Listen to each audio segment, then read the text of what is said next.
Assalamualaikum warahmatullahi wabarakatuh.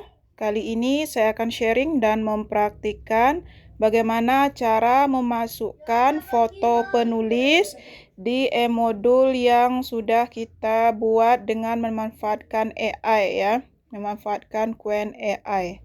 Oke, pada tahap sebelumnya kita sudah berhasil membuat modul kita sampai UASnya sudah ada. Nah, kita coba buka indeks ini ya. Kita sekarang mau menambahkan foto penulis.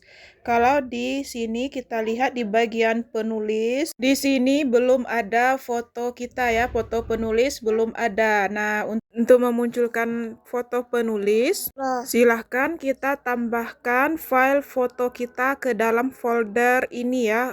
Kita cari dulu foto kita di mana kita simpan, kemudian kita pindahkan atau kita copy pastekan di bagian folder ini. Nah, nanti kalau sudah masuk di dalam folder yang lainnya file HTML itu, sekarang kita tinggal ganti nama file foto ini menjadi foto penulis. Nah, seperti ini ya, foto tulisannya itu ya, strip penulis. Lalu kita coba buka indeks, ingin melihat apakah sudah muncul.